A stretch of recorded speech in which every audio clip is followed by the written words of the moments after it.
সমস্ত সংগঠন যারা একত্রিত হয়েছেন 13 তারিখে গোটা দেশের জন্য জন্তর মন্তরে এবং আজকে কলকাতায় এবং অন্যান্য অনেক রাজ্যে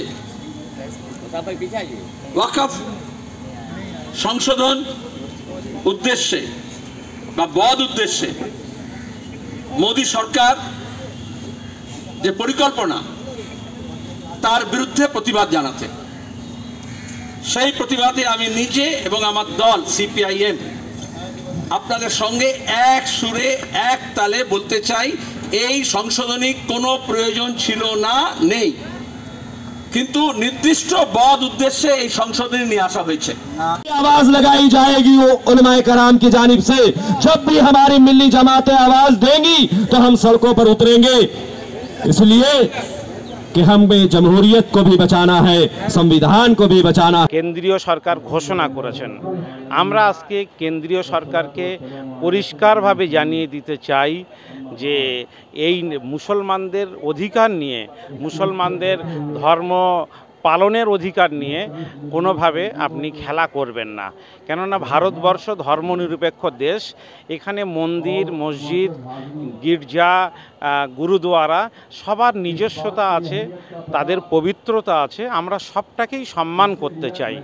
আপনি মন্দিরের জন্য কোনো আইন তো করেননি, মন্দির পরিচালনা করার জন্য কোনো অহিন্দুকে সেই কমিটিতে নিয়ে যাওয়ার কথা বলেননি, আমরা মনে করি সেটা প্রয়োজনও নেই।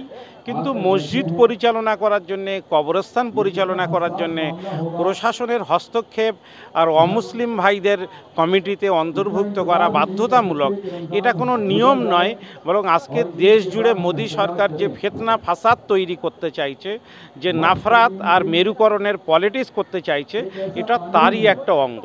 এর উদ্দেশ্য হচ্ছে কিভাবে এই এত হিউজ যে প্রপার্টিজ, লক্ষ লক্ষ এবং সেখানে লক্ষ লক্ষ একর জমি, তাহলে মোদি, আদানি, আম্বানি সরকার এই সবটাকেই দেখে যে কিভাবে রিয়েল এস্টেট হিসেবে এই যে রেলওয়ে স্টেশন, এয়ারপোর্ট, পোর্ট এগুলো কেন বেছে দিচ্ছে? কারণ তার কাছে জমি, এখন ডিফেন্সের জমি, রেলের জমি, আমাদের রাজ্যের সরকার বাঁধের জমি, চা বাগানের জমি, জঙ্গলের জমি, এই দেউচাপাচামিতে কী হচ্ছে?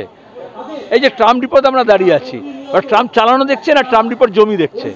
তো যেহেতু বড় বড় টাকা, কর্পোরেট টাকা নিয়ে এখন দল সরকার জিতছে, সরকারে আসছে, তাদের রিটার্ন দিতে হয় কর্পোরেট ইলেকট্রাল বন্ডের টাকা।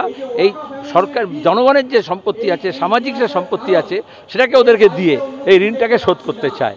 এই জন্য ওয়াকফ আইনটাকে নিয়ে এসেও ওরা ওয়াকফের, ওদের ভাষায়, ওদের নোট থেকে আমি বলছি যে এত প্রপার্টি, এত অ্যাসেট, ল্যান্ড হচ্ছে এত ভলিউমের, যেটা লকড হয়ে আছে, ওটাকে আনলক করতে হবে। কীভাবে করতে হবে না, ওয়াকফটাকে বানচাল করে দিয়ে।